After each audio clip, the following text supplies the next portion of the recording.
नमस्कार प्यारे दोस्तों, और आज हम पढ़ने वाले हैं धर्म निरपेक्षता की समझ। ये क्लास 8 की अध्याय 2 आज हम पढ़ेंगे। और इससे पहले मेरा वीडियो चैप्टर 1 मैंने अपलोड किया होगा, कृपया आप उन्हें भी देखकर समझ सकते हैं। और उस चैप्टर में हमने पढ़ा था धर्म निरपेक्षता, जो कि हमारा एक मौलिक अधिकार है। आज हम उसी के बारे में थोड़ा और डिटेल में जानेंगे। और फिर इसमें बताया गया है धर्म निरपेक्षता की समझ, मतलब जो धर्म निरपेक्षता है उसकी हमें समझ क्यों होनी चाहिए या क्या है ये धर्म निरपेक्षता, उसके बारे में आज हम जानेंगे।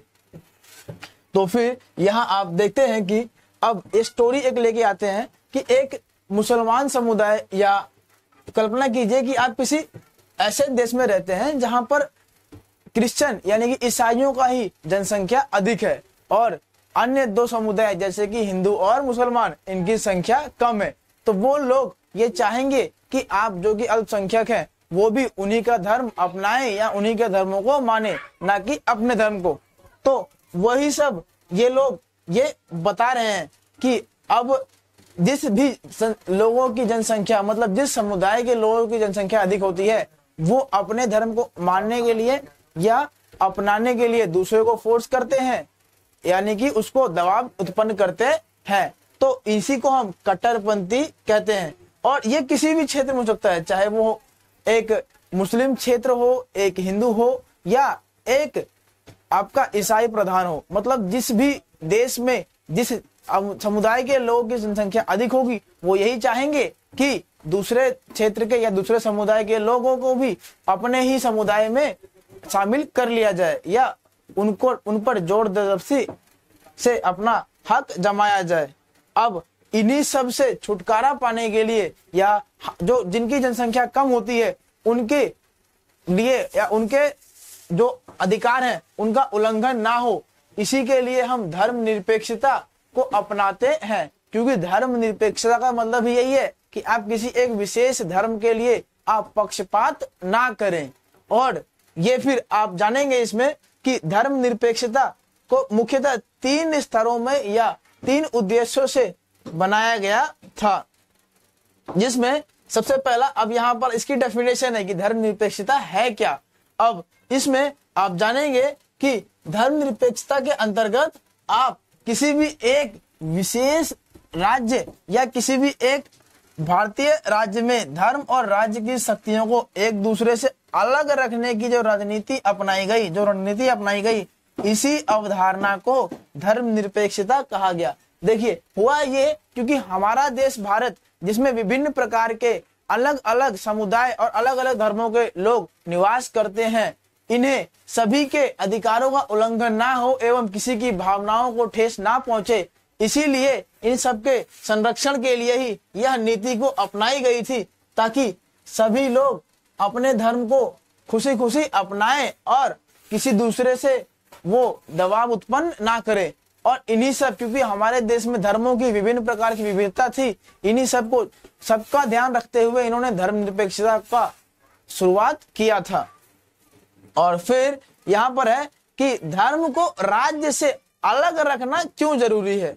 देखिए, किसी एक, अगर हम राज्य की बात करें, अब अगर एक राज्य में एक ही प्रकार के लोगों की संख्या अधिक होगी, मतलब अगर एक आप अंदाजा समझिए कि अगर 100 लोगों का एक छोटा सा समुदाय है, एक गांव है, जहां पर 80 लोग जो हैं एक अलग समुदाय के, अलग धर्म के हैं, और बाकी के 20 अलग धर्म के हैं, तो ये जो 80 जो लोग हैं वो 20 पर अपना कुछ दबाव उत्पन्न करना चाहेंगे, ताकि वो 20 भी उन्हीं के जैसे हो जाएं। अब यहाँ पर ये कहते हैं कि जो बहुमत लोग होते हैं, मतलब ऐसे लोग जो कि समुदाय में जिनकी जनसंख्या बहुत ज्यादा होती है, वो अपने विचारों को दूसरे जिनकी जनसंख्या कम है उन पर कोई जोर जबरदस्ती ना हो। अब यहाँ ये बताते हैं कि बहुमत की इस निरंकुश के चलते धार्मिक अल्पसंख्यकों के साथ भेदभाव हो सकता है, उनके साथ जोर जबरदस्ती हो सकती है। मतलब जिनकी जनसंख्या ज्यादा है वो अपने से कम संख्या वाले लोगों पर जोर जबरदस्ती कर सकते हैं, और इन्हीं से बचने के लिए, मतलब इन्हीं से उनका बचाव हो सके, इसीलिए हमने ये जो धर्म निरपेक्षता है इसको अपनाया था। और फिर कई बार क्या होता है कि जिनकी जनसंख्या कम होती है उनकी तो किसी कारणवश या वो दूसरे धर्मों की बात के लोगों को नहीं मानते हैं, इस कारणवश कई बार दंगे एवं हत्या भी हो जाती है। और ये जो बहुसंख्या के लोग होते हैं, मतलब जिनकी संख्या बहुत ज्यादा होती है, बहुमत के लोगों की, जो अधिक, वो अपने ही ताकत का या अपने ही बल का उपयोग करके अल्पसंख्यक को नुकसान ना पहुंचाए, इसीलिए हम धर्मनिरपेक्षता अपनाए थे। और फिर ये जो हमारे मौलिक अधिकार हैं, इनका हनन ना कर सके, इनके चलते भी जो है आप अलग अलग रखने के कारण ही इन्होंने अब धर्मनिरपेक्षता अपनाई थी। और फिर था हमारा व्याख्या करने की स्वतंत्रता। मतलब लोकतंत्र में, यानी कि जिस हमारे देश में रहने वाले जो लोग हैं, वो और किसी भी धर्म की या किसी भी एक समुदाय की व्याख्या एवं उसको अपना सकते हैं और उसके बारे में अपनी राय व्यक्त करने की या समझाने की यहाँ पर स्वतंत्रता सबको प्राप्त है। और यहाँ पर ये बताते हैं कि देश के किसी भी व्यक्ति को, चाहे वो किसी भी समुदाय से हो और किसी भी घर से हो, उसे किसी अन्य रूप में या किसी भी अन्य धर्म को अपनाने की स्वतंत्रता यहाँ पर प्राप्त है। यानी कि धार्मिक उपदेशों की अलग ढंग से व्याख्या करने की भी स्वतंत्रता उसको दी जाती है। और इसमें फिर आगे बताते हैं कि जो हिंदुओं में एक प्रचलित प्रथा थी छुआछूत, जिसका अब कम असर आपको देखने को मिलता है, पर प्राचीन काल में लोग इसे बहुत ज्यादा ही बढ़ावा देते थे और मानते थे। मतलब इसमें क्या था कि जो ऊंची जाति के लोग थे वो नीची जाति के लोगों के साथ दुर्व्यवहार करते थे एवं उनके साथ रहना भी पसंद नहीं करते थे। और ये जो है धीरे धीरे खत्म होती जा रही है।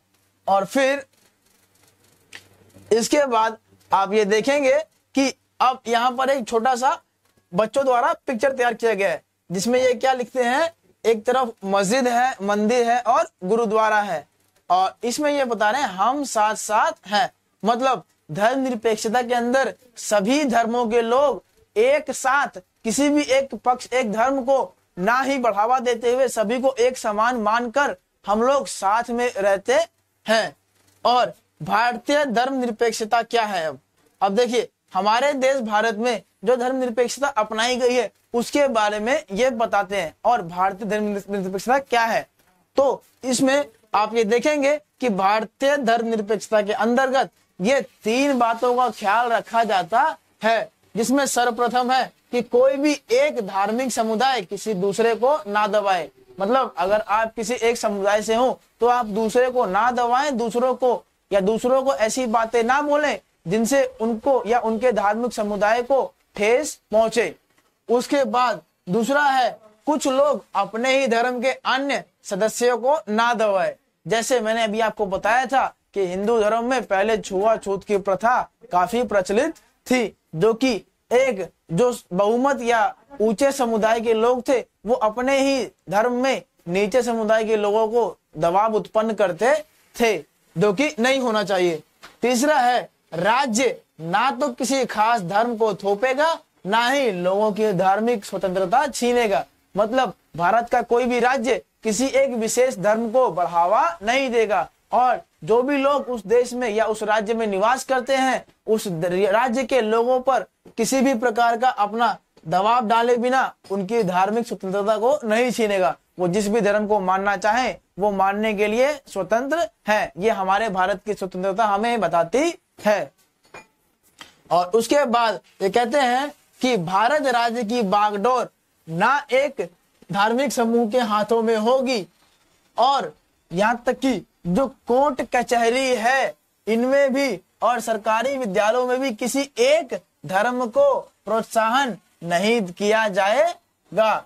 और ये हमारे भारत की ही स्वतंत्रता या जो हमारा धर्मनिरपेक्षता है ये हमें बताती है।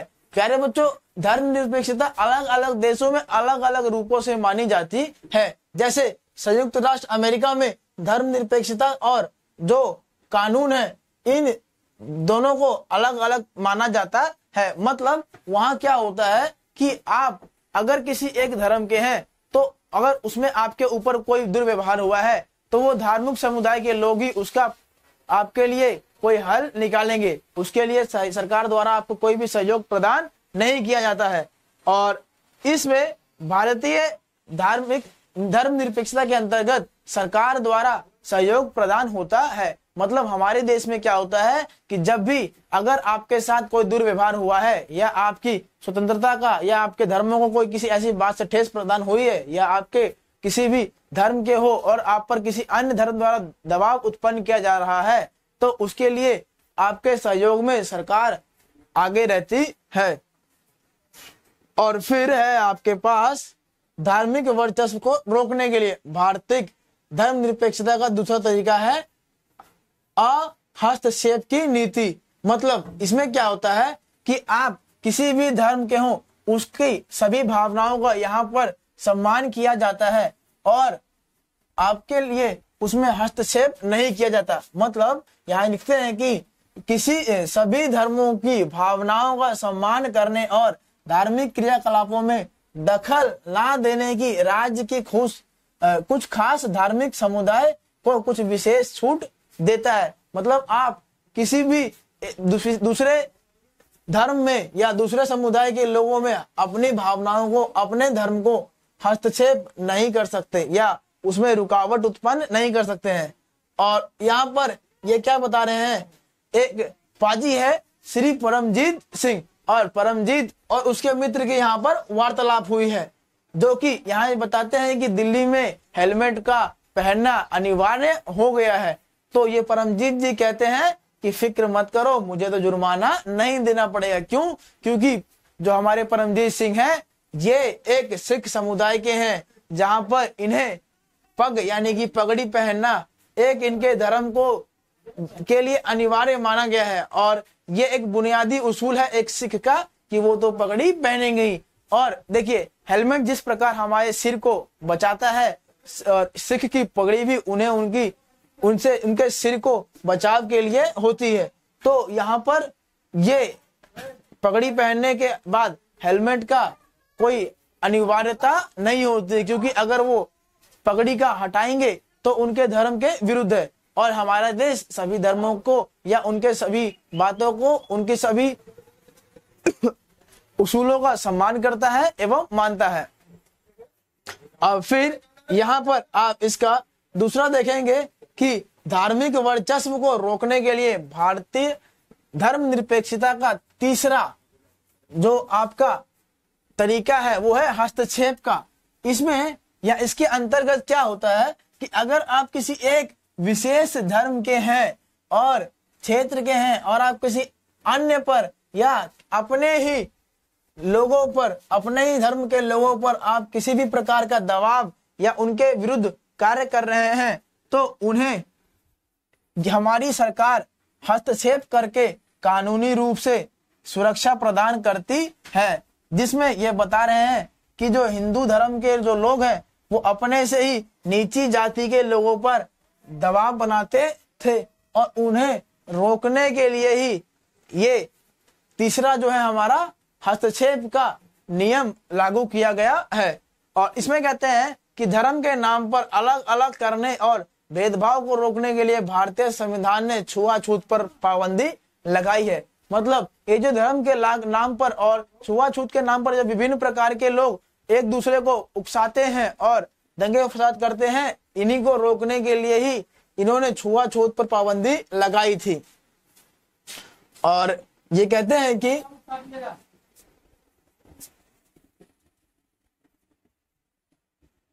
यहां देखिए, माँ बाप की संपत्ति में बराबर हिस्से का अधिकार सम्मान करने के लिए राज्य के समुदायों पर आधारित निजी कानूनों में भी हस्तक्षेप करना पड़ सकता है। मतलब ये जो माँ बाप की संपत्ति है इनको बराबर हिस्से में जो बांटा जाए, इस पर धर्म पर आधारित जो कानून है इसमें भी हस्तक्षेप यानी कि बीच में आया जा सकता है। और ये कहते हैं कि राज्य का हस्तक्षेप सहायता के रूप में भी हो सकता है। मतलब ये जो हस्तक्षेप होता है ये एक प्रकार से सहायता ही होती है जो कि कमजोर या अल्पसंख्यक लोगों को प्रदान की जाती है, ताकि उन्हें या उनके अधिकारों का हनन ना किया जाए। और यहाँ ये बताते हैं कि भारतीय धार्मिक समुदाय को अपने स्कूल और कॉलेज खोलने का अधिकार प्रदान है या अधिकार है, और गैर प्राथमिकता के आधार पर राज्य से उन्हें आर्थिक सहायता भी मिलती है।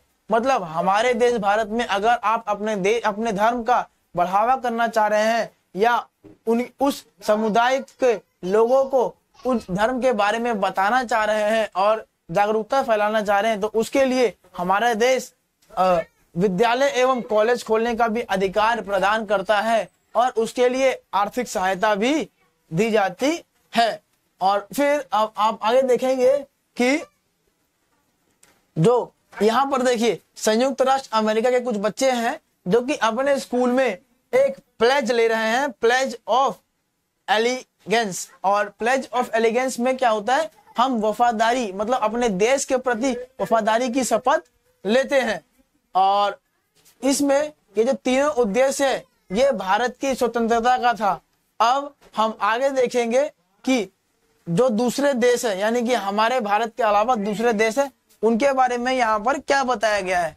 और ये कहते हैं कि भारतीय राज्य धर्मनिरपेक्ष है और धार्मिक वर्चस्व को रोकने के लिए कई तरह से काम करता है।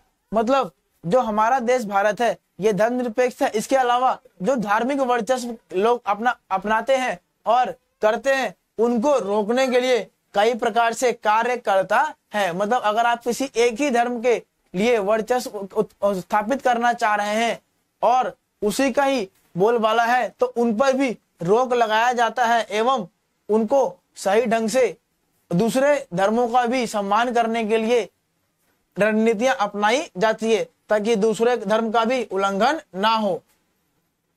और फिर यहाँ पर एक बताया गया इन्होंने कि फरवरी 2004 में फ्रांस में एक कानून बनाया गया था। देखिए फ्रांस में हुआ ये था कि एक समय ऐसा आया जहां पर वहां पर लेबर जो लोग थे, जो मजदूर लोग थे, मजदूर वर्ग के लोगों की काफी कमी हो गई थी, और इस कमी को पूरा करने के लिए ही विभिन्न देशों से या दूसरे देशों से लोग उस देश में आए थे, ताकि मजदूरों की कमी को पूरा किया जा सके।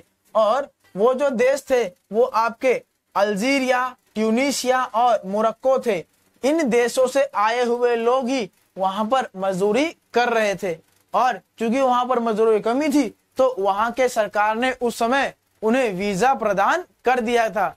और 2004 में यह कानून बनाया गया था इसके बाद कि आप चाहे किसी भी एक धर्म से हो एवं क्षेत्र से हो, आप किसी भी एक समुदाय का बढ़ावा देने वाली चीज को प्रयोग करके विद्यालय में प्रवेश नहीं कर सकते।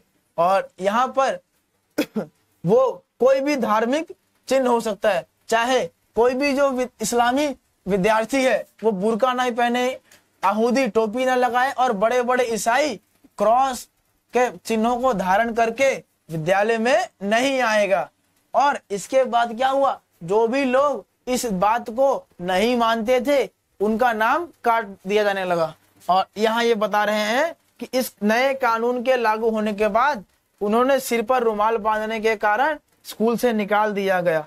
अब कहने का अर्थ ये है कि वो जो लोग थे जो दूसरे देशों से आए थे वो अपने ही धर्म का बढ़ावा देने वाली चीजों को विद्यालय में पहन के ना आए, इसके ऊपर यह कानून 2004 में बनाया गया था। और इसी के साथ हमारा अध्याय 2 समाप्त होता है। धन्यवाद।